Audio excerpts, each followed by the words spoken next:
Okay, I'd now like to introduce our moderator, Kavita Desai, advisor on sustainable development and global policy at the United Nations Foundation.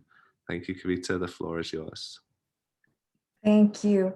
Good morning, good afternoon, good evening. Thank you all for joining us and logging in from across the world. It is my pleasure to be moderating this very important and timely discussion today on debt and access to finance for small island developing states in the era of COVID-19 and beyond. While COVID-19 has touched every corner of the world, it has not done so equally. Small island developing states, or SIDS, have had to deal with the health crisis and have additionally been hit particularly hard economically due to the pandemic. SIDS face a long and steep road to recovery due to their reliance on global tourism and travel.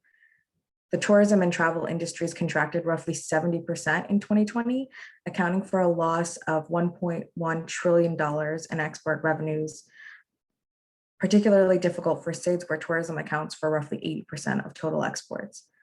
This past year, we've also seen inequalities grow exponentially and years of progress lost, triggering what the UN has called a development emergency.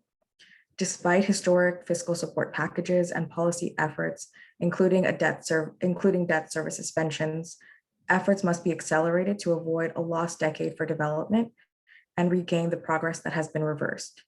On Monday, the UN Secretary General Antonio Guterres, speaking about financing for development, put it quite bluntly in stating that now many governments face an impossible choice between servicing debt or saving lives. He noted that even in 2019, before the pandemic, about 25 countries spent more on debt service than they did on education, health, and social protection combined. For SIDS, looking to the future beyond COVID-19, recovery efforts are further impacted by climate change and the increased vulnerability to natural disasters. This month alone in Southeast Asia and Timor-Leste, they were hit by the worst flooding in 40 years. And in the Caribbean, the volcanic eruption in St. Vincent clearly demonstrate the complexity of the challenges SIDS face and the need for long-term, sustainable, and reliable financing to build resilience. Despite all of these challenges, SIDS have also been at the forefront of innovation, pioneering remote work travel, virtual tourism experiences, and other new partnerships and mechanisms. We have a very diverse group of experts to speak to these issues today. And before we start, I will just encourage you all to please engage in the chat and submit your questions in the Q&A, along with your name, organization, and where you are joining from. Also, just to repeat, please make sure when you submit inputs to send them to all panelists and attendees so they're visible to everyone. After our panel, the floor will be open for Q&A and we will collect your questions throughout. With that, it is now my pleasure to welcome Johannes Zutt, Director of Strategy, Risk, Results, and Learning Department, the World Bank. Johannes, you have the floor.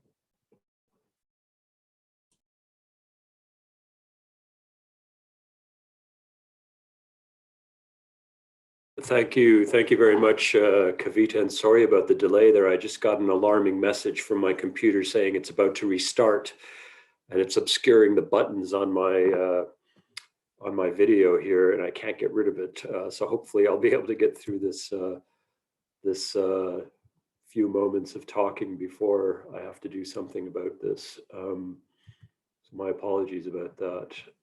Let me see if there's a way that I can shift this so that I can actually see what I'm saying.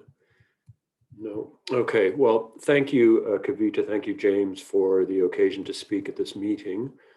The small states are a very important constituency of the World Bank Group, and this conversation about their financing needs and their prospects during the time of COVID is extremely important given the challenges that small states as a group have faced since the pandemic started about a year ago.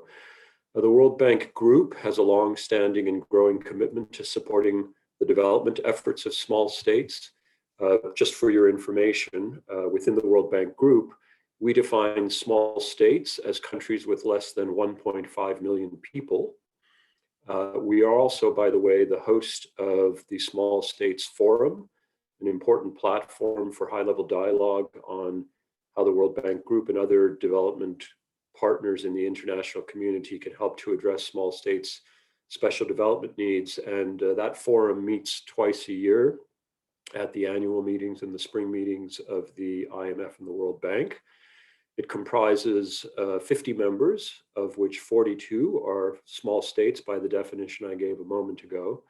The other 8 countries have slightly larger populations, but share similar challenges and have been therefore members of the forum for a period of time. And actually the most recent meeting was on Saturday, April 11th. So just this past weekend. And some of the things I'm going to discuss or talk to you about here were also discussed in that meeting then.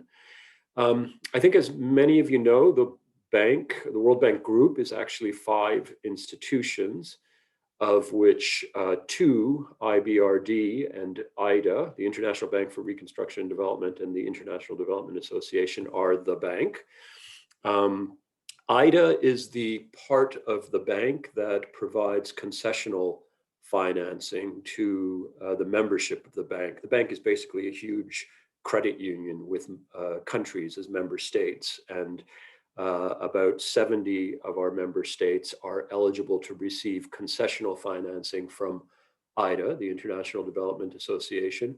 And this has been a major avenue for extending tailored support to small states from the World Bank Group for almost 40 years now. We created around, I think it was 35, 36 years ago, in light of the unique development challenges that small island economies face, something that we then called the Small Island Economies Exception, which essentially allowed the small island economies that were, strictly speaking, middle income countries. That is, they had per capita incomes that were above the threshold for borrowing money at concessional rates from the World Bank. We allowed those countries nonetheless to borrow on concessional terms. So that's an old exception that benefits only this group of countries among our members, small states that are actually middle income countries, and therefore above the threshold for accessing concessional financing, nonetheless are able to do so because of this exception. And today, 21 of the small states, so half of them, are benefiting from that particular exception. We continue to tailor that particular exception in various ways as we see needs arising. The most recent adjustment was in 2019, when we added specific entry and exit criteria to this category. And as part of that, we included vulnerability to natural disaster and the long-term impact of climate change as criteria enabling small states to access concessional financing from IDA. So concessional financing, for your information, means 0 interest, a 10-year grace period, and a 40-year amortization period. And when you do the math, that basically works out to a 60% grant element, which, by the way, is more generous than normal IDA terms. We had some time ago also changed the terms of IDA financing to small states to make it more generous, more concessional than IDA financing to other IDA clients. The average IDA loan is about 50% grant, but for small states, it's 60% grant. And by the way, there are also small states who, because they have debt sustainability issues, are eligible to receive 100% grant financing from IDA. So that's also been a very, very big benefit for a smaller number of small states. And then I think the other big thing that we've done relatively recently, IDA, the International Development Agency, because it's a grant-giving body, and because even the loans have a very significant grant component, that body typically loses money. So it needs to be replenished. And we have donors who step up to replenish it every 3 years or so. And we're actually in the process right now of the 20th IDA replenishment discussions. They just started yesterday, actually. But what we did about 9 years ago in IDA 15 was we agreed to, since IDA 15 through IDA 18, to increase the minimum annual base allocation for IDA recipients by a tenfold increase. It went from 1.5 million SDRs, that's about $2 million, to 15 million SDR, around $20 million today, irrespective of the size of the IDA client. So obviously for IDA, for small states that are receiving IDA financing, they are able to access $20 million of IDA resources in every 3-year IDA period. So this has also been a very big boon for small states who are borrowing or receiving grant financing from the World Bank, and it's raised the amount of transfer from IDA to small states from around $135–140 million a year to something in the neighborhood of $700 to $720 million a year. So that's the IDA side, the concessional side. We also, of course, lend money to our membership on still attractive but technically non-concessional terms. This is going to countries that are not eligible for the exception that I just described. And there are 12 small states by our definition. Most of them are small island developing states that are still eligible for IBRD resources. And there again, within that category, we give that group of countries the most preferential IBRD terms available. So that means the most preferential pricing as well as maturity terms. So let me just say a few more words on COVID, the COVID response.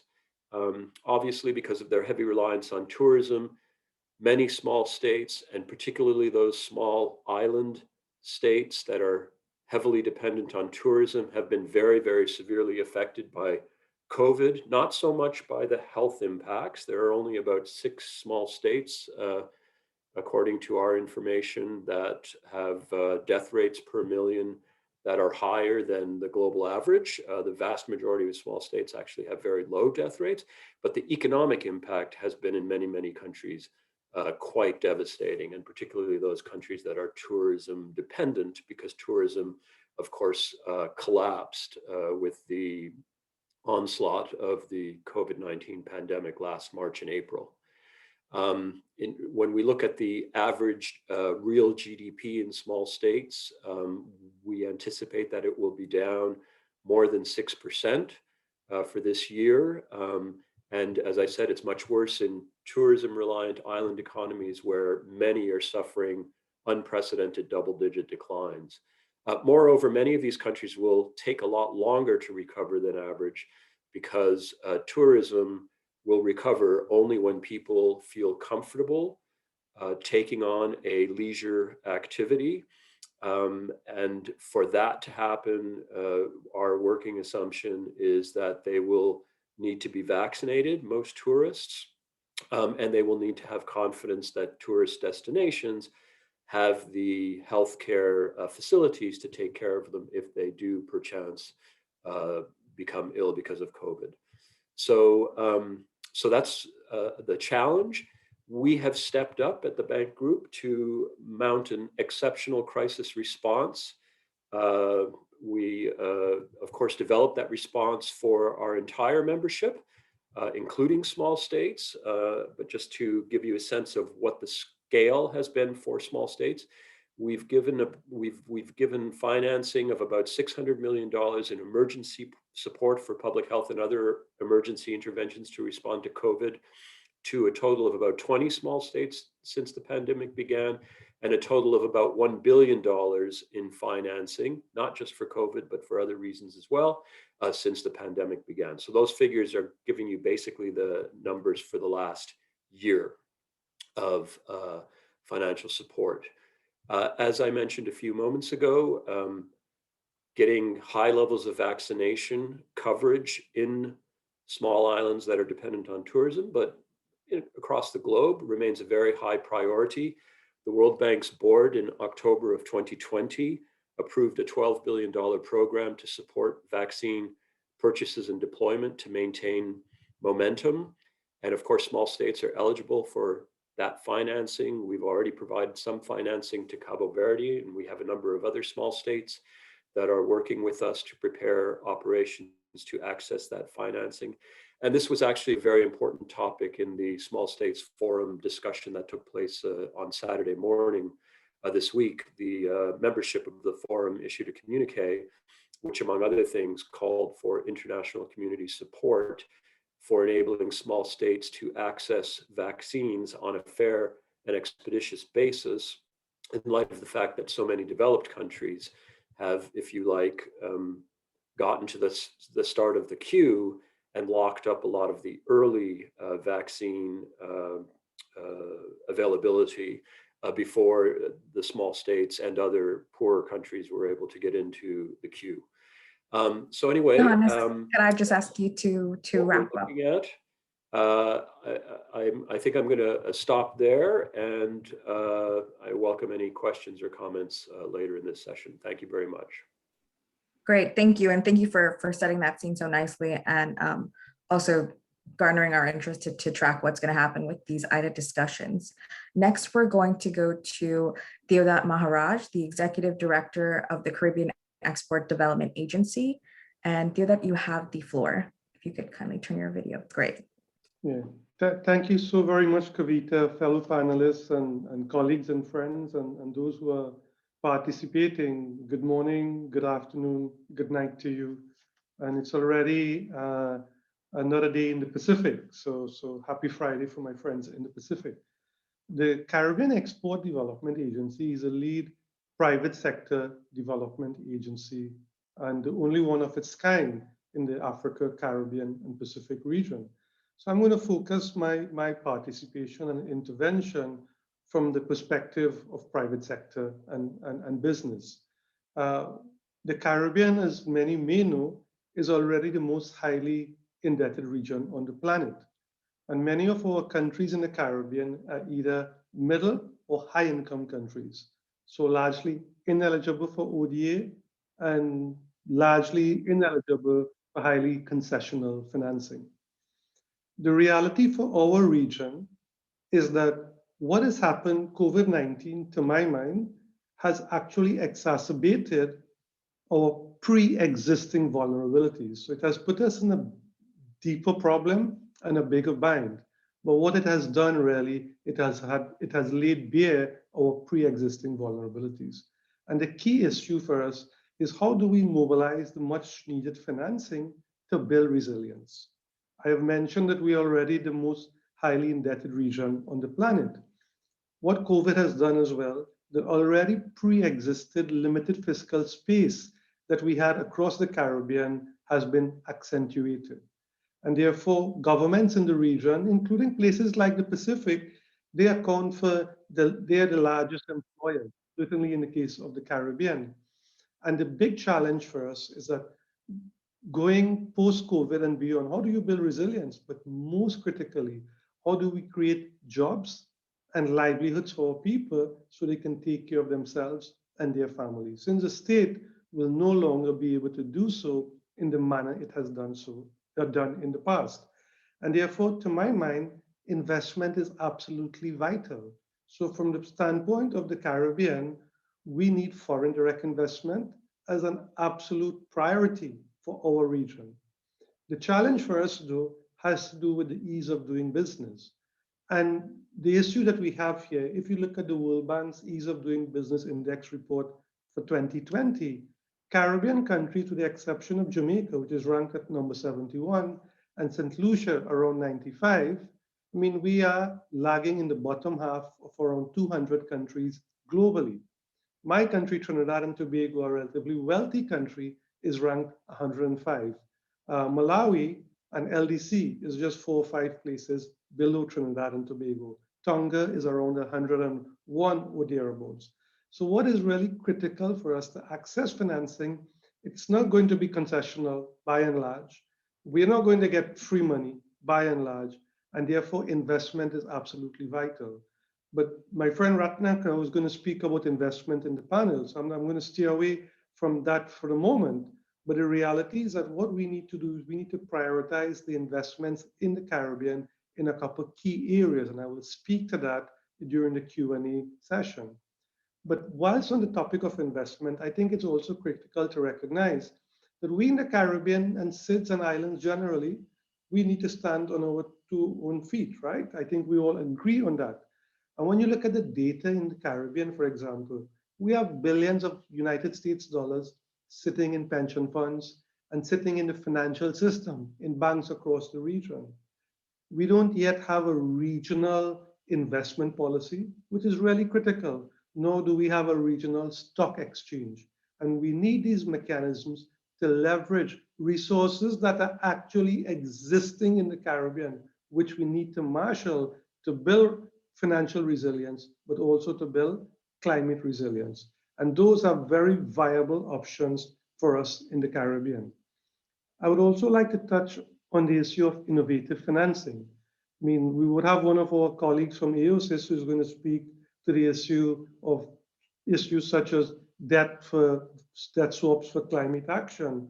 And the international system has been discussing these issues for a long time, and a lot of advocacy and effort would have gone into them. During my time at the Commonwealth, I led efforts such as the Commonwealth's Climate Finance for Debt Swap initiative.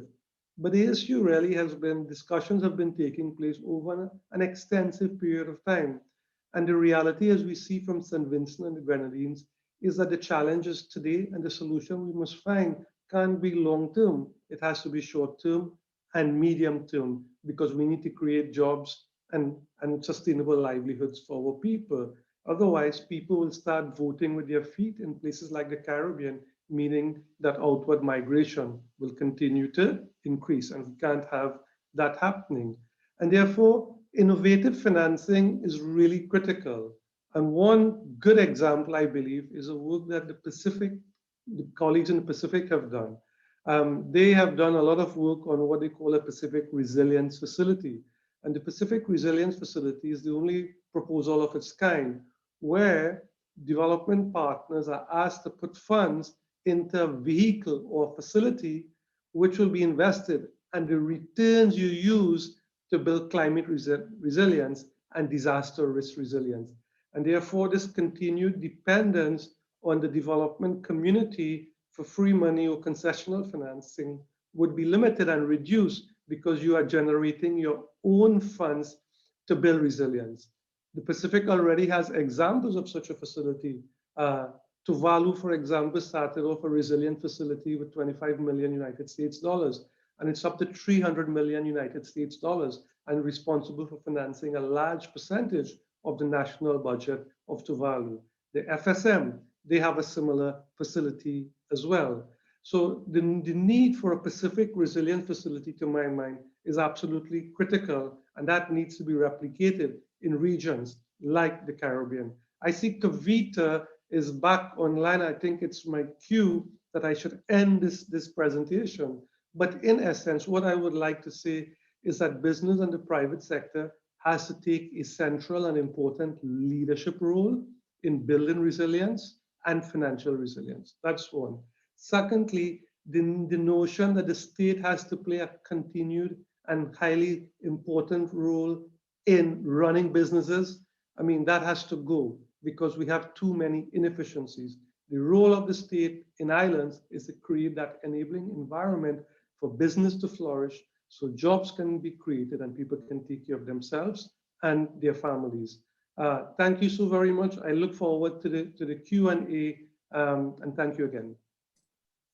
Thank you for that. Really important to also note that there are examples that other islands are doing that can be replicated, and we need to scale up where we are able to. So next, we're going to turn to Nadia Spencer-Henry, who is Debt Manager in the Ministry of Finance and Corporate Governance, coming from AOSIS, the Alliance of Small Island States. Nadia, you have the floor. Hello, good morning, good afternoon, good evening, everyone. It's my pleasure to be on this forum today. So you would have heard about the challenges of small states. small size, small population, very little scope for diversity in terms of economic output.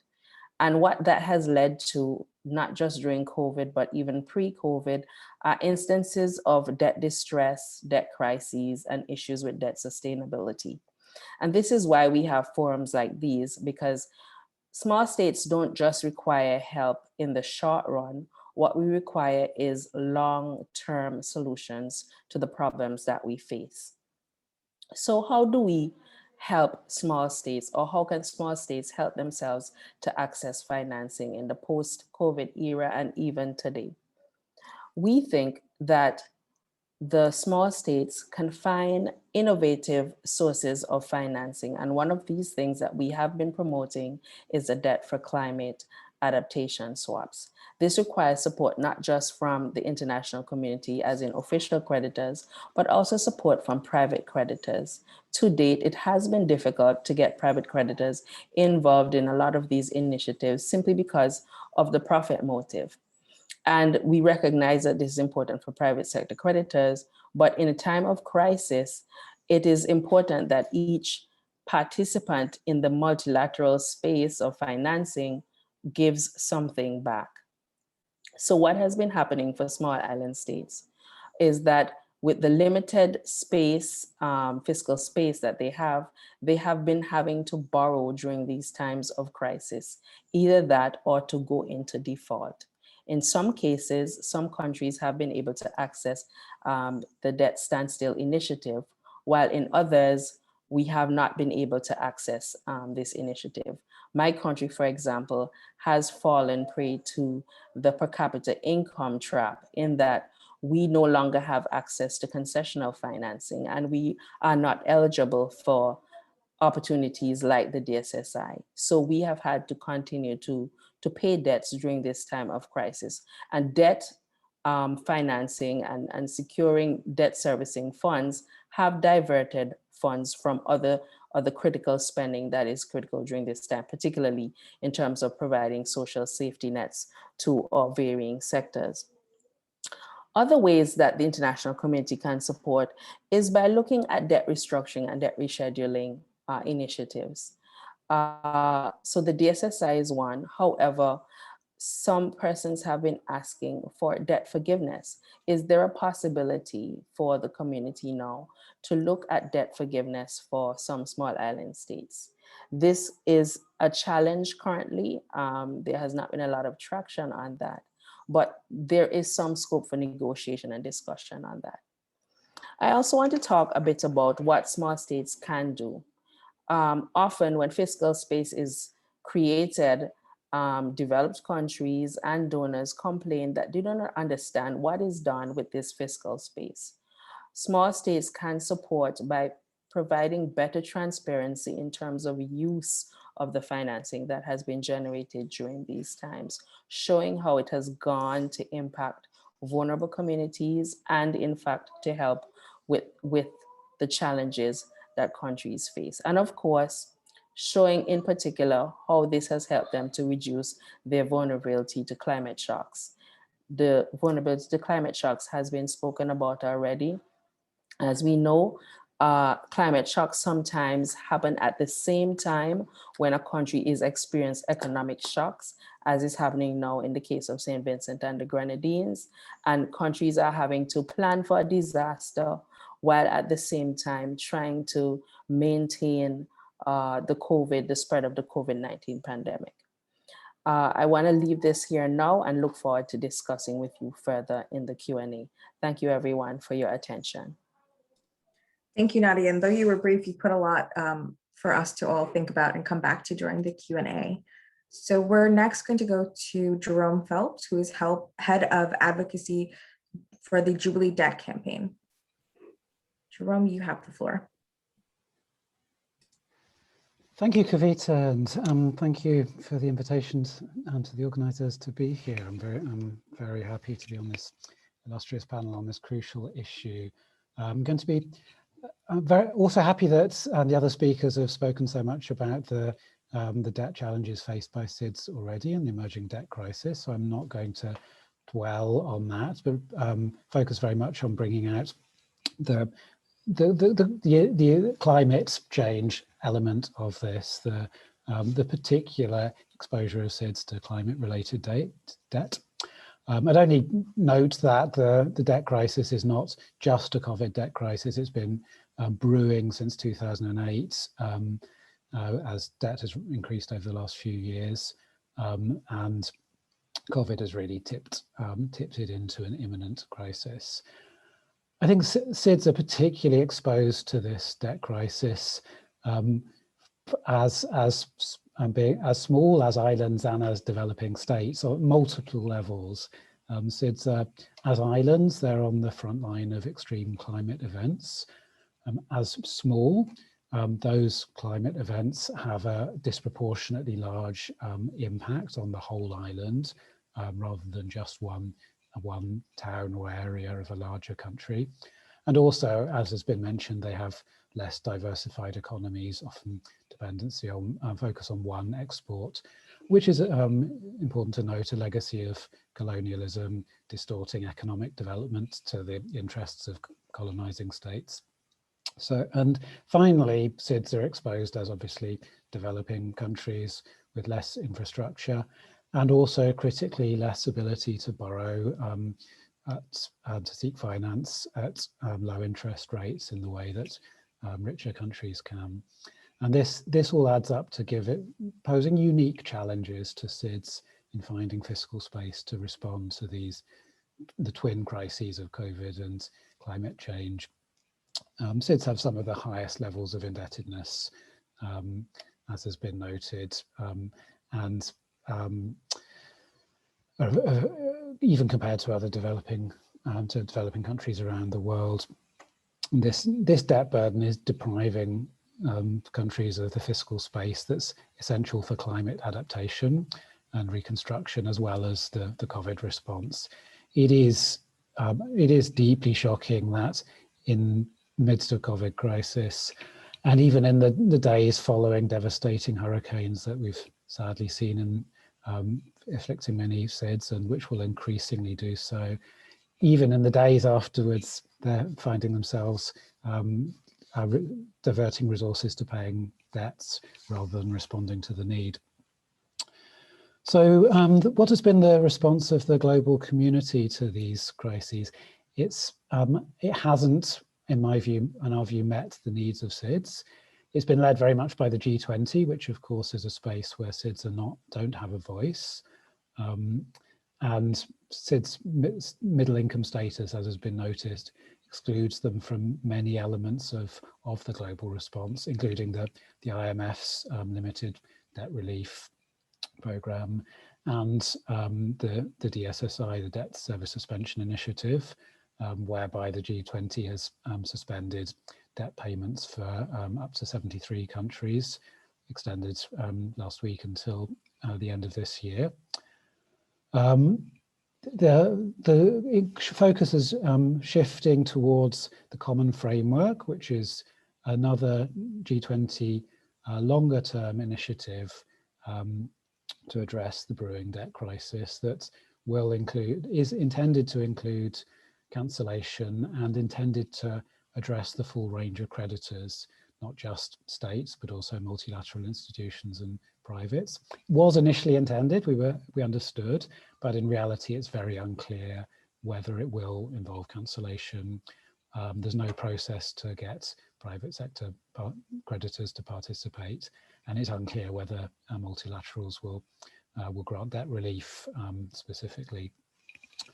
So we argue really that the scale of the challenge and the intersection of the debt crisis and for SIDS with the climate crisis means that we need debt restructuring as well as suspensions. It needs to involve cancellation, as Nadia has said. Restructuring is critical to creating the fiscal space to allow SIDS to pursue the SDGs. It needs to be comprehensive. SIDS debt varies enormously between states. Some have a large amount of debt to private creditors, particularly as they are often not able to access concessional finance or very limited concessional finance. 46% of SIDS debts overall is to private creditors. And the president of the World Bank, David Malpass, has highlighted that there's a real risk of debt relief from governments going to paying off private creditors who are, in his words, free riding on debt relief processes. So there needs to be a comparable approach from different kinds of creditors, different categories of creditors to restructuring debt in everyone's interest, in order that SIDS can get their debts to a sustainable level and continue meeting the SDGs and adapting to the climate crisis. There's been finally we need fair, sufficient, and non-debt creating climate finance that is not just loading more debt onto states that are struggling with responding to repeated hurricanes and need to invest in climate resilience and climate rebuilding. So just to summarize, we're calling for a comprehensive debt relief scheme for small states that would enable debts to be reduced to a level that actually in practice can be repaid and can give clarity, have a clear, transparent process that's fair on all creditors and critically that's fair on the states themselves. SIDS have contributed the least to climate change. The real climate debt is from owed by the countries that have caused climate change to SIDS. Those countries are not meeting their climate finance commitments under the UNFCCC to provide loss and damage grants. So I think there'll be a critical moment around as we move into the G7 COP26, which will need to address the debt crisis and the question of financing the green transition. And we're hoping to work with partners in the region to make sure that SIDS voices are heard even more strongly in that process and that the response starts to better meet the needs of SIDS. Thank you. Thank you, Jerome, and really important to remember the importance of political will in addressing all of these challenges. So our final panelist is Dr. Ratnakar Abhikari, who is Executive Director of the Enhanced Integrated Framework from the World Trade Organization. Ratnakar, Thank you, Kavita. Good morning, good afternoon, and good evening. COVID-19 has left many small island developing states, particularly those falling into a least developed countries category, the LDC is extremely vulnerable despite relatively low infection rates. The reduction in economic growth, demand and supply shocks in export-oriented sectors, including tourism, and the reduction in the remittances income and the government revenues are some of the consequences of COVID-19. These challenges are further exacerbated by the shrinking fiscal space due to debt burden, as many colleagues have already alluded to, the fellow panelists, leaving island LDCs with very few options to finance their development aspirations. So within the galaxy of financing mechanism that we are discussing today, I'm just going to focus on two elements. One is, of course, the aid for trade. This is our bread and butter. This is what we do. We provide support as EIF to the least developed countries to benefit from trade, and these includes at least a dozen small island countries as well. So this is aid for trade, and then I'm also I would also like to speak about the foreign direct investment. So relating to aid for trade, it's a part of the ODA, official development assistance. But given the high dependence of most of the SIDS and LDCs on trade as measured by their trade to GDP ratio, they have relied extensively on the aid for trade support in order to enhance their exports income by building trade supportive institutions, designing sound policies, and harnessing their productive capacity. However, this support mechanism is under threat due to two reasons. One is that first, as the aid for trade, as any ODA is pegged to the gross national income, GNI, of donor countries, its allocation is being reduced in proportion to reduction of donors' GNI. In fact, some donors have already announced a reduction in their support due to decrease in their GNI. According to the OECD, even if existing level of official development assistance allocation is maintained, aid for trade could be reduced by US $4.3 billion, of which LDC's loss alone would be 1.3 billion. Second, since public health is becoming an urgent priority, and this is not only for the donors, but also for many countries, including states and LDCs, the bulk of the resources will be shifted to cater to these priorities, and we've already seen that happen. Therefore, these countries would do well to focus their attention on the following aspects. One is to repurpose their existing resources to sectors that would help them promote green, sustainable, and resilient recovery. And number two is to leverage resources from other ODA priorities, such as climate finance, from bilateral donors, philanthropies, and the private sector. They could equally leverage aid for trade resources to tap into innovative financing opportunity, as some of you have already highlighted, such as impact investment and blended finance, and mobilize private finance, including foreign direct investment. And this brings me to the second point, which is foreign direct investment.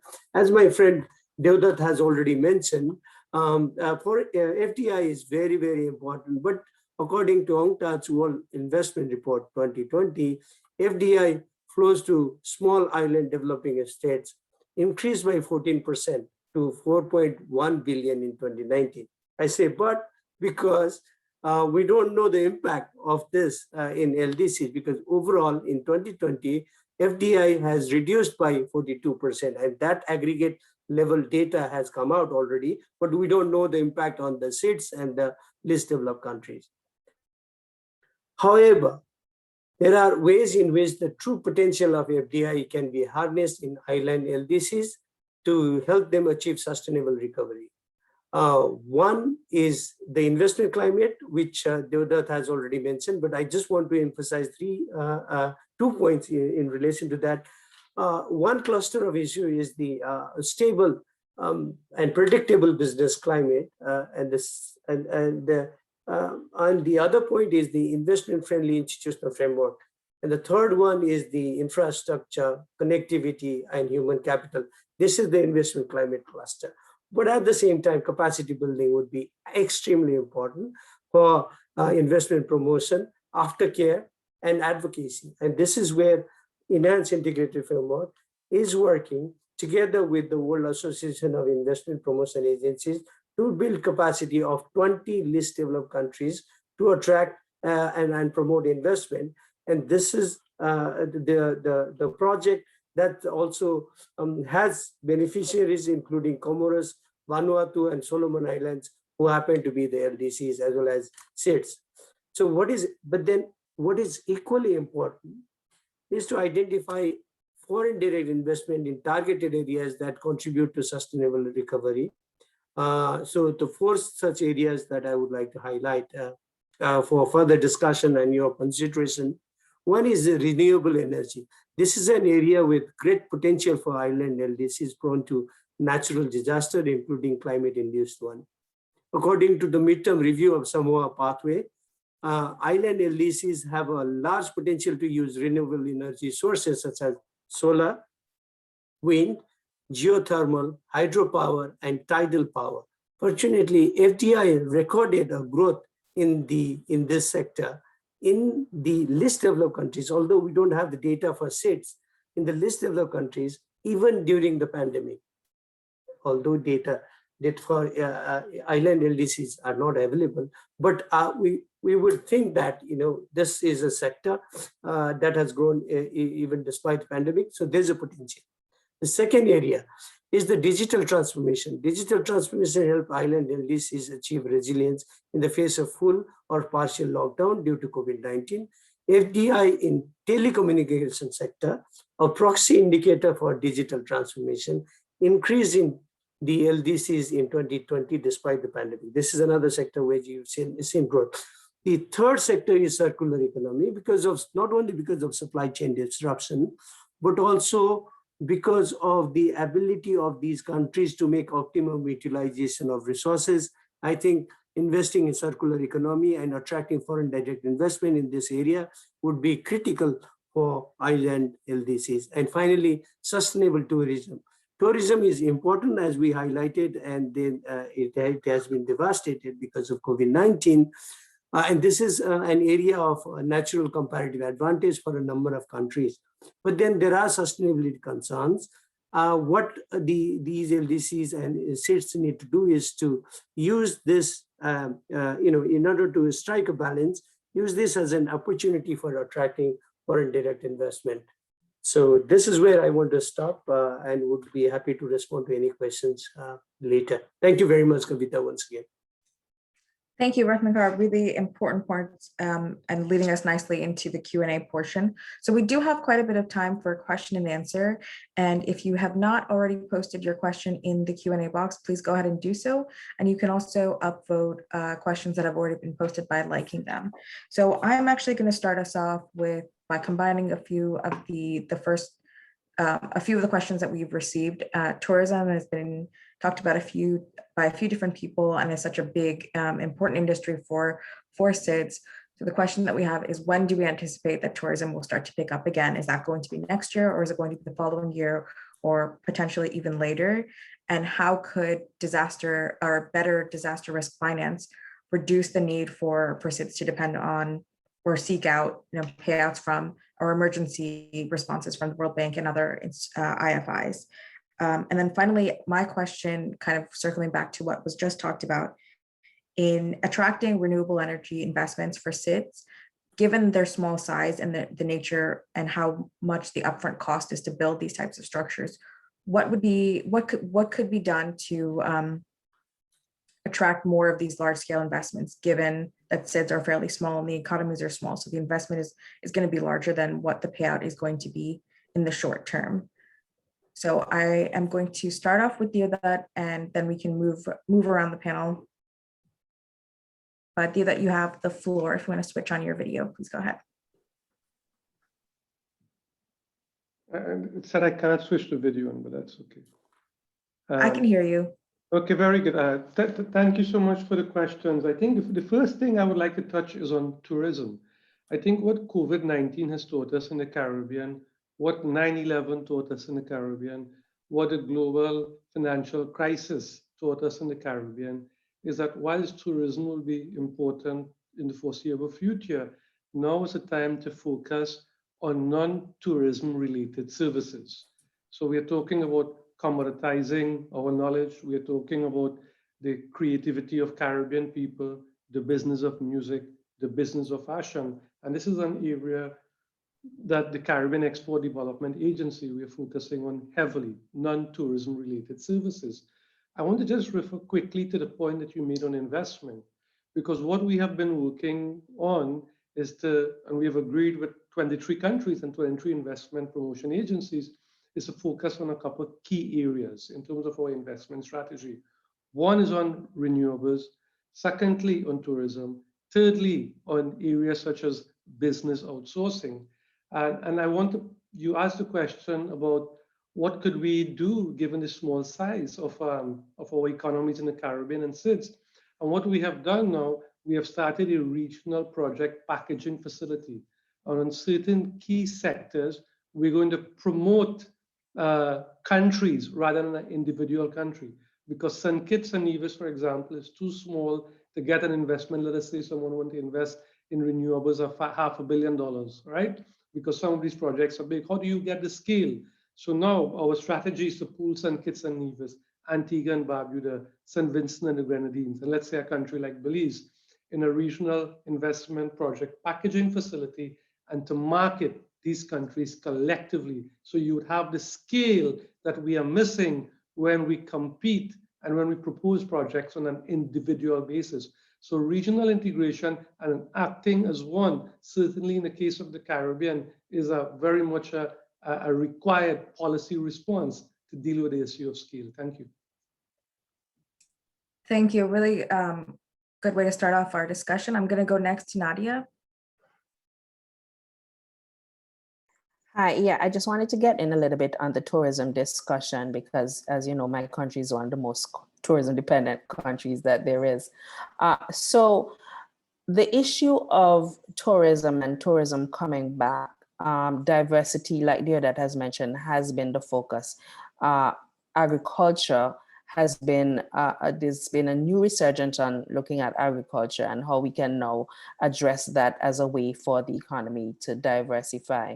There's also a look at now seeing how tourism can be more resilient. So looking at programs like what Barbados has introduced with respect to having work away programs, which is a different type of tourism as opposed to the type of tourism that we're used to, and seeing if that could be something that could make tourism more resilient when something like this happens. So I wanted to talk a bit about that. And you asked a second question, which is about disaster planning and making countries less reliant on payouts. So quite a few years ago, the Caribbean countries joined what was called the CRIF, which is the Caribbean Catastrophe Risk Insurance Facility, and quite a lot of all Caribbean nations have invested in that facility. So that's one way of managing risk and preparing for disasters. So in the event that something happens, the policy covers excess rainfall, it covers hurricane activity, it also covers earthquakes.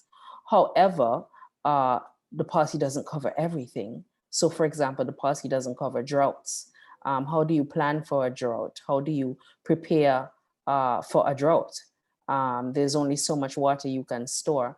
In our own country's case, we've gone to reverse osmosis. So we rely on the sea now for our water because we just simply cannot get sufficient rainfall in any given year to satisfy the demand of the population.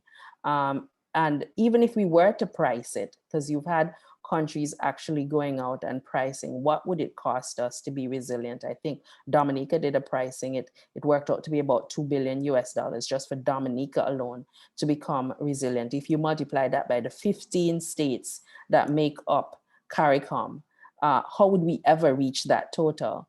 So there will always be a role for some type of multilateral framework workout that supports a country during disaster or a climate event. And that's just my 2 cents on that.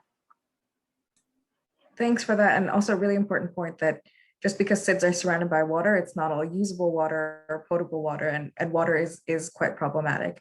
I saw Johannes come up on video, so I'm going to go to you next, followed by Jerome and then Ratnakar before another round of questions.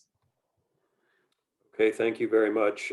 So I mentioned at the beginning that in our view in the bank, tourism is not really going to recover until quite late for a couple of reasons. One reason is people need to feel safe before they travel. And to feel safe, they're going to need to be vaccinated. And while richer countries are in some cases vaccinating their populations fairly quickly, some are not. And most developing countries simply don't have access to vaccines to be able to move quickly. Tourism is also, if you like, a little bit of a luxury sector. We don't need to be tourists. We need lots of other services, but not tourism necessarily. So it will tend to be a later recovering sector in our view. Having said all that, we did notice in the course of 2020 that there was a partial recovery of tourism during the middle of the year. From roughly June through August, September, you did see some recovery. Tourism really collapsed in March and April from something in the neighborhood of 120 million travelers to maybe 10, but then went back up to about 30, 35 million in the middle of the year. But that's still way below what's normal. Normal would be around 180 million. So unfortunately, it's going to be a while. On renewable energy, I guess I have a few points to make on that. One is that if you look at the larger trends in energy investment, what you see is much more focus on distributed energy generation being made possible by renewables like wind and solar. So in some ways, small states can benefit from that because the unit costs of a wind or solar plant can be scaled to the to the size of the market. The problem, though, is that neither wind nor solar today can be a base load supply of electricity. We need to get battery storage up to the point where that can step in. Building a normal power plant that could be base load, a gas plant, for instance, is very expensive. And when you distribute that cost on a per capita basis across the population of a small state, it becomes often extremely expensive by comparison to bigger countries. So I think what we really need is more technology, and particularly battery storage, which I think would really help tremendously in small states. I did see some questions, by the way, about diversification of economies in small states. I think that's a super, super important issue. I wish I had great ideas for how to diversify these economies. I don't. It's very, very difficult to predict what sorts of investments and activities will be economically successful in any environment, maybe even more difficult in small states environments. I will say that the bank years and years ago gave up trying to predict because we would get it wrong way more often than we get it right. But we do know for certain that a well-educated population that's committed to the local economy is probably the most important single variable to unleashing the creativity that's necessary for economic diversification. And I would add that ensuring that the women and girls in the population are well educated would be extremely important as well. Many countries are moving forward with one hand tied behind their back because they're not educating women and girls sufficiently. That's it for me for now. Thanks, Jerome. Go ahead and jump in now.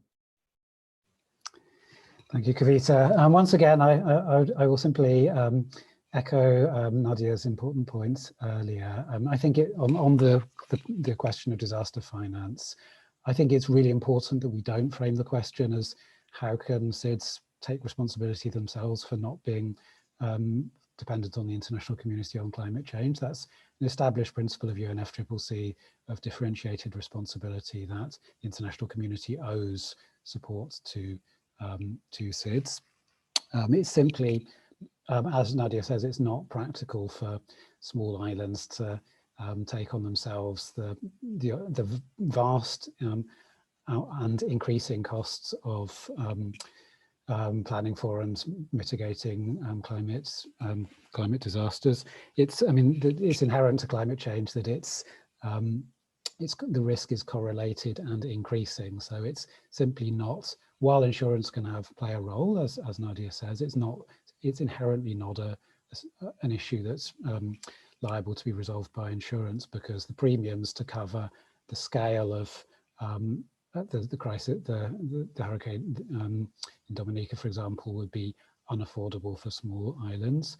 And in fact, the Caribbean Catastrophe Risk Insurance Facility has, as of a couple of years ago, had taken in twice as much in premium, almost twice as much in premiums as it had paid out to states. So there is a real risk that over-reliance on insurance can intensify flows of resources away from exposed SIDS to private insurance companies in this case.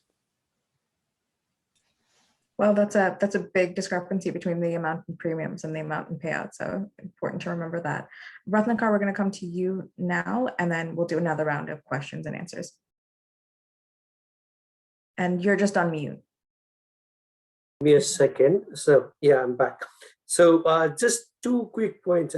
One is this, the idea of diversification. I think, we can't produce a recipe for diversification sitting here for 1.5 hours.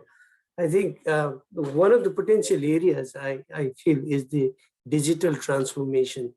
The way e-commerce, digital trade, and other kind of technologies that are powered by digital tools such as internet and computer and what have you, could provide that possibility of diversification. I've also seen questions on the business process outsourcing and others, and these are the kind of services, but also in terms of exporting goods, also e-commerce could be that area. So I mean, what studies that we've done, particularly in the Pacific countries, Pacific island countries, the seats and LDCs, we've seen that there's a lot of growth potential there. And the fact that they have also set up the necessary infrastructure, including submarine cable, has really helped them to move off the ladder. So that's one area possibly. The other point that I want to mention, and this is not in the question, but something that I wanted to elaborate. See, what is important is that whatever resources you have, you should try and leverage those resources. I want to give you the example of Vanuatu, where in the aftermath of Cyclone Palm disaster back in 2015, first quarter, probably around March, what we did was to decided to support them for the reconstruction of Port Vila seafront, right? So for that, we provided them 3.5 million US dollar, which is a tiny amount of money. But with that, they were able to mobilize additional 15 million from the government of New Zealand for the construction of that infrastructure, reconstruction. And then it just took 2.5 years for them to reconstruct everything.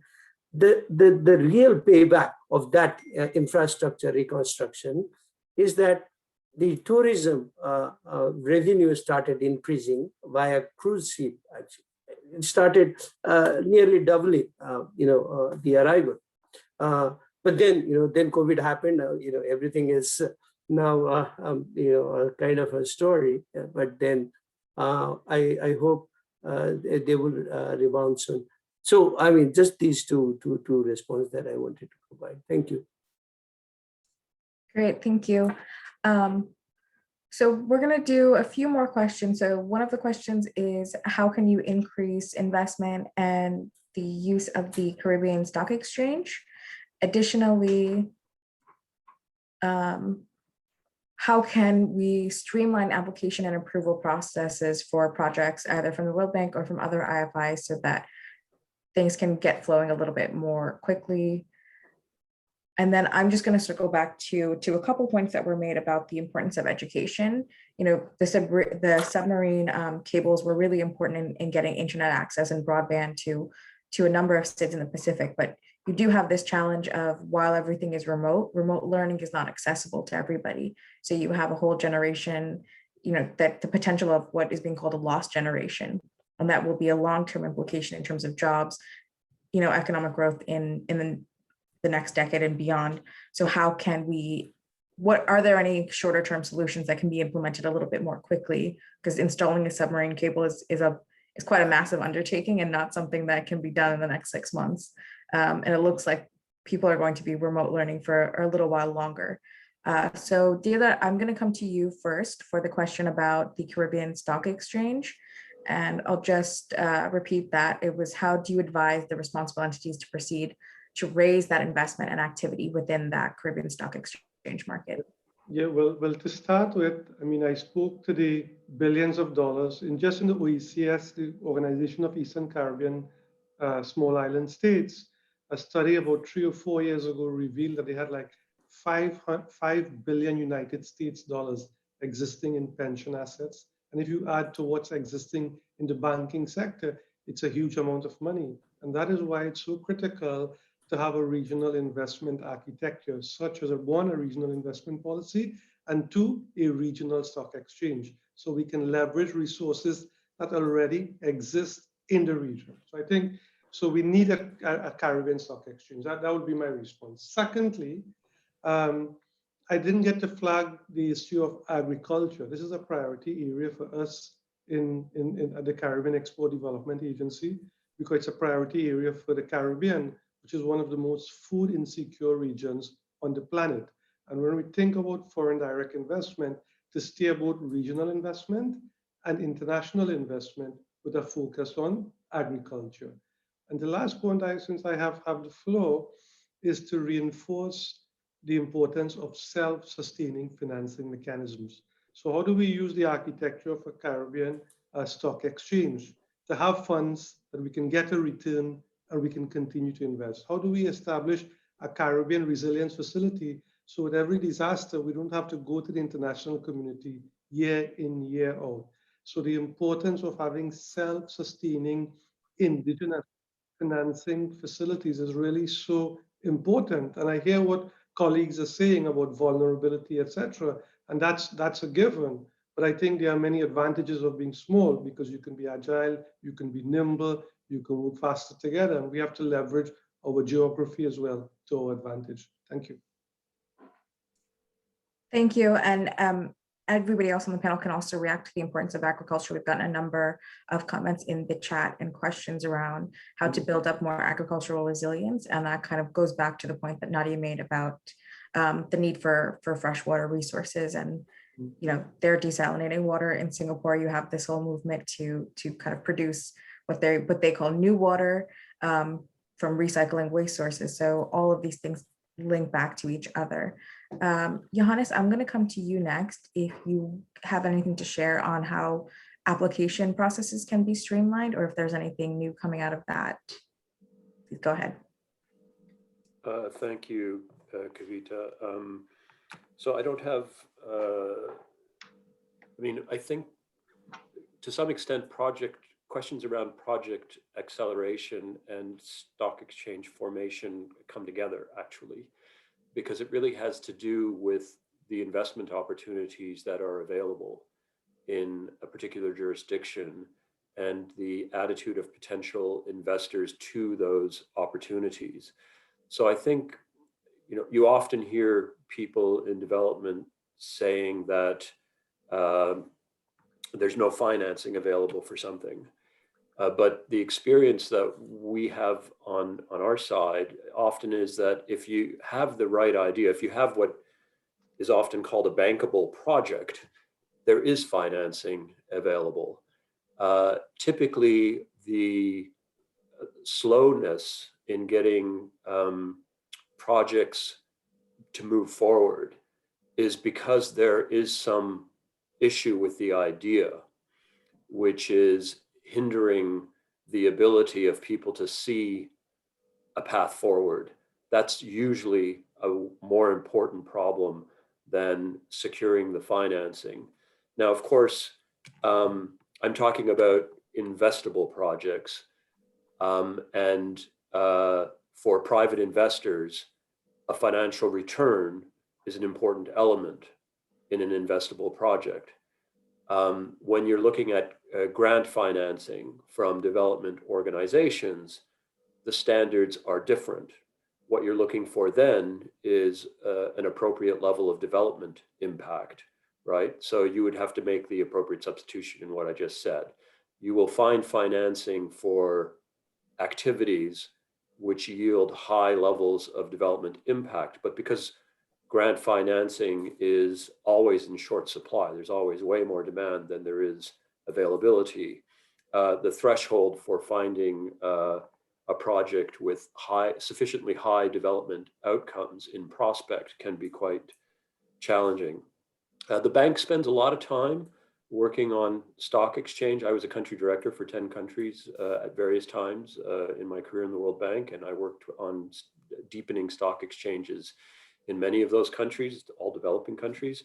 That basically you need to make sure that you can find good investments, good investors, pension funds, for example, and also good instruments for investment. It's actually quite difficult to set up an effective stock exchange. And there's a very strong correlation between the size of the market and the viability of a stock exchange within that market. I mean, just looking around. So, you know, when you're thinking about how this would work in small island states, you know, I'm not an expert in this area, but my sense is that it would be important for a number of islands to think about this together. This is not going to be something that's going to be possible at an island by island level, because the cost of setting it up and running it will simply just be too high. Over. Thanks. Yeah, and I think others have also spoken to the need to cooperate to make things feasible and scalable. Nadia, Jerome, Ratnakar, do either one of you wanted to jump in? Okay, Nadia, go ahead. Yes. Hi. Yeah, I wanted to jump in a bit about what Johannes spoke about with respect to projects and finding financing for projects. So very often what you find in a small island developing state is that you're often able to find the finance. So that's the easiest part. Sometimes the financier will come to you. What is lacking in a small island state generally is the enabling environment and the absorptive capacity to be able to implement the project. Albeit it's a very good idea, but very often, sometimes there's not the capacity of the persons to implement the project. Digital issues become an issue, just that Ratnakar was speaking about. Sources of just simple thing like organizational structure to be able to push through documents in a timely manner, good monitoring and evaluation frameworks to be able to report back on what has been spent, when and how, and who did it reach and who did it impact. Just having a good results-based framework in place becomes a challenge once you've accessed the finance. And this is why when we talk about doing things like having a collective investment body or a collective disaster pool of funds, is because it's a way for us to put our collective minds together and to have institutions that are strong enough with the absorptive capacity to take on the financing that we are able to get. And so once they're able to take it on, absorb it, then it can be distributed appropriately to those persons who it can most impact. Over to you. Thank you for that, and really good point about capacity. I know AOSIS does a lot of work on capacity development, and you have some really strong examples with CARICOM and the crop agencies in the Pacific of where you can pool expertise and work on some of these issues together. Ratnakar, I see that you are unmuted. Did you want to come in, or shall we take the next round of questions? I'll take it in the next round. Okay. Yeah, I'll pass. So I think we'll probably do one, maybe two more rounds of questions. The issues of vaccine accessibility was raised at one point. I want to come back to that. The latest figure out of the UN is that there are about 10 countries that right now have 75% of the vaccine availability. So if you're looking at the impact of tourism and how comfortable people are, and just the longer term impacts of COVID-19, how you all see vaccine inequity right now impacting all of that, especially in the ability to recover economically and pay back some of these debts or get debt forgiveness. And then we also had one question, oops, some of these have moved, on if we can think of small states as an asset class amongst themselves, and how viable it would be to have a new, new forum or new tools to kind of address some of these issues. And then finally, I'll put a third question up to you all. Oops, these questions keep moving around. Okay, we'll go and what are the risks that are exposed from different more traditional sources? For example, and a lower likelihood of cancellation or imposition of conditionalities. What political mechanisms can be used to react, or what should be advocated for in that sense? So vaccine accessibility, the politics around indebtedness, and what we should be advocating for, and then how can we advocate for small islands to be considered an asset class, and for any new mechanisms to be created in reaction to that classification. Who would like to start us off?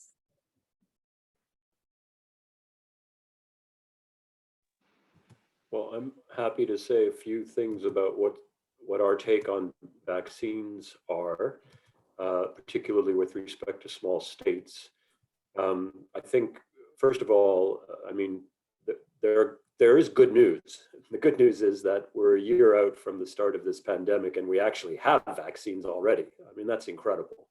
I think we have to remember how incredible that is. And we have more than one and quite a number that are still in development. So that's a very, very good thing. Secondly, the bank, together with WHO and I think Gavi, COVAX, have worked with all of the members of the Small States Forum. So that's the 50 small states that we collect in that group in the World Bank, to complete vaccine readiness assessments so that these countries are aware of the limitations of their ability to roll out a national vaccination program, to reach everybody, the gaps that they need to fill before that happens. So that's also a very good thing. There are some small states that are doing quite well on vaccination. Seychelles has reached almost everybody. Bahrain is high, Maldives is high. But there are also many, many countries that are very, very low. And it's similar to the global picture in many different ways. Most small states are taking a portfolio approach to trying to obtain vaccines. So they're working through the COVAX Advanced Market Commitment Facility. They are self-financing through COVAX. They're making direct contracts with manufacturers. They're lining up with regional initiatives of various kinds, and they're securing financing. And as I said, the World Bank has made $12 billion available to its members for financing vaccines explicitly. But of course, that's a special set-aside amount, but countries are also welcome to use their ordinary access to acquire and pay for vaccines.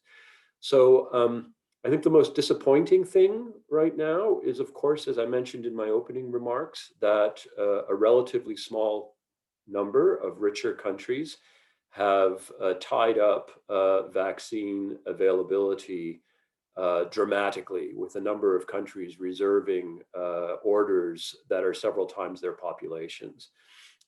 As these countries work through their own populations with vaccines, I am sure they will start releasing the redundant contractual amounts that they have already tied up. And some of them have indicated, including the United States, that they will help to share that excess volume with developing countries. And I'm sure some small states will benefit from that, and some already have actually benefited from that. But there is a relatively long road to go, given where we are today. Although, again, I think it's absolutely remarkable that we are a year and a few months away from the start of this pandemic, and we already have this many vaccines out there. Over. Yeah, that's an important point to remember. So I'm going to go to Ratnakar next, and then I'm just going to go in the order that you all are appearing on my screen. So from Ratnakar, we're going to go to Jerome, Deodat, and then round out with Nadia at the end. Right. Thank you very much, Kavita. I just want to pick up on that point on vaccine. I mean, a vaccine is not the issue of finance being available. It's the issue of production. And it's the issue of many countries pre-booking and protecting the vaccine basically for their own population. So that's the issue.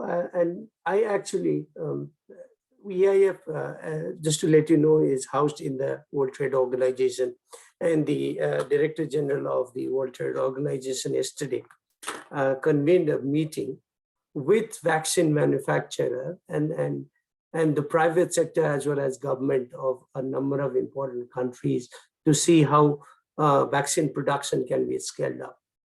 And there's a good news. The good news is that many countries who we thought would not be in a position to produce vaccine have now indicated that they would be in a position to produce, provided they get the technology. When talking about technology, the issue of intellectual property rights becomes extremely critical. Then the issue of intellectual property rights can not be resolved without providing some kind of waiver to the intellectual property rights agreement in the WTO framework known as trade-related intellectual property rights. And there's a separate discussion that is going on. Countries such as India and South Africa has submitted a request for that waiver, but others are opposed to that. So even without waiting for that, so what the call that the DG of the WTO is making is that let's have a third way.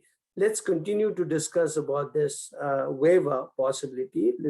Let's not go that route as yet, because the members need to agree to that. But at the same time, let's start, working on a bilateral basis with countries, one developed country, another developing countries, the manufacturers in one country with the manufacturers in another country, and let's start working that way. So that would help boost production, which is important. But beyond that, what is also necessary is to understand the logistics. Just saying that, if a vaccine is produced, it would, go to the arms of the people who need it is not that clear cut, because, there are several steps along the way, including the logistics, customs, and all of those elements. So that need to be taken into account. But the rough estimate, Johannes has already mentioned. I was reading this article in the Economist a couple of months ago. I think for all the countries, particularly the most vulnerable ones, and not even SIDS, the least developed countries of all, will probably be vaccinated somewhere in 2024. So, but then there's a kind of collective effort required in order to scale up the production and manage the logistics as well as intellectual property rights. Thank you. I just want to clarify, did you say 2024? That's the estimate. Wow, okay. Gonna hand it over to Jerome now. Thanks, Kavita. That's a sobering thought. I'm going to, actually in the light of that, I'm going to try and answer the vaccine and the politics questions together. As a citizen of a country that is one of the 10 that's hoarding the vaccines. I think in terms of global efforts to address, well, either the intellectual property rights around vaccine or the debt crisis, I think there's currently insufficient political will. On debt, I think we've just seen we're moving towards a grant of special drawing rights of the IMF, which will, I think, will help in some ways, but will also enable decision makers, the G20, to delay making difficult decisions around unsustainable debt. So I would expect to see little progress over the next 6 months, but in 6 months' time, we're likely to see a situation where everyone in my country is vaccinated. Very few people in global south countries are vaccinated. And additionally, more of those countries are defaulting or facing dramatic debt situations. At that point, and they're additionally having to find scarce resources to pay private companies for vaccines. I think there's a point where that will become politically unsustainable and will force the G20 to find the political will to act on more sustainable long-term solutions to the debt crisis. Well, we will soon find out. I'm going to go to Deodat next. Yeah, thank you, Kavita. I mean, I don't know enough about the vaccine situation to make the comment knowledgeably, but I think what the vaccine research and the fact that they were able to come up with a vaccine in such a short space of time, relatively, it shows the importance of working closely with business and the private sector. And when we talk about finance and we talk about sustainability and we talk about resilience, in SIDS and small island states generally, including LDCs, the role of business has to play an important and central role. Here in the Caribbean, we have too many governments running businesses. Their job is to create an enabling environment for business to flourish. And for business to flourish as well, we have to more effectively leverage not only external financing, but we have to leverage financing that's in pension funds, that's in the financial system, both at the national and regional levels. Hence the importance, the advantage of the Caribbean is that you have an architecture, you have a Caribbean community, you have an OECS community. So it is easy, I think, for us to act collectively than perhaps other regions. And the last point I want to make is that in addition to business being in the driver, in playing a leadership role in building resilience and being given the space to do so, I mean, many participants, they have spoken to the issue of implementation. I mean, we have a regional institution here in terms of banking, and it takes like maybe 2.5 to 3 years based on one evaluation report to release the first tranche of funding from the time of project identification to actual provision of funding. And we need to short circuit the situation where resources are present, but either they're not being released on time, that's one, or secondly, projects are being poorly implemented. And a lot of responsibility for this we have to take on ourselves and work closely with the international community. But the key really is, A, we really need to work closer in terms of getting business to play that central important leadership role and to leverage national, regional, and international investments to work collectively together. Thank you so much. Thank you. And a really important reminder that every sector has a role to play in both the recovery and in the long term achieving our sustainable goals. So Nadia, I'm just conscious of the time. You are going to have the final words. So we're going to closely listen to you. Luckily, I'm a fast talker. So the vaccine issue is a little painful for me as somebody monitoring the fiscal space constantly.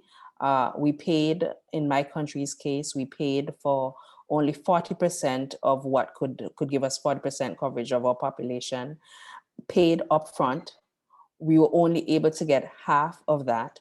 And the frustration has now led our business community, this is where Deodat's people come in, to say, okay, government, you're not handling this. We're going to give you this money and you need to secure vaccines from somebody else other than this COVAX facility. And that's unfortunate because the COVAX facility was an opportunity for the world to show that we could handle something collectively, and it failed, and that's unfortunate. So that's just one. And secondly, I wanted to comment on what Jerome spoke about with respect to the SDR allocation.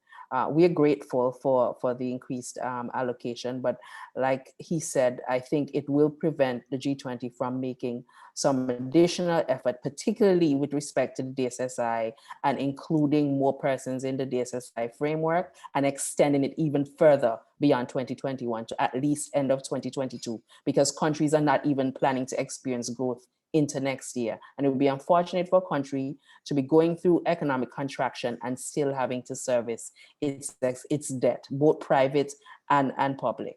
And that's my comment on that.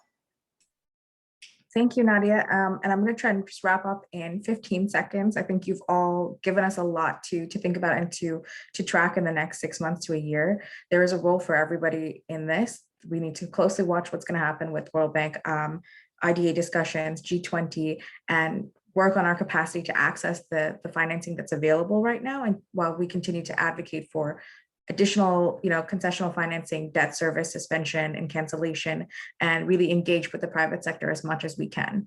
So with that, I would like to thank everybody for joining us and also a big thank you to our panel and to the Island Innovation Forum for Financing Forum for bringing us all here today and for a discussion where I myself have learned a lot, and I hope that you all have really enjoyed it. So thank you again, and enjoy the rest of your days. Thank you all for that excellent panel. Quick reminder, we have our Island Finance Forum networking session in a few hours later on this evening, where you can meet other participants. Hope you'll join us for that. You can see the link on the Island Finance Forum website, and have a wonderful rest of your day. Thanks, everyone. Bye-bye. Thank you. Thank you.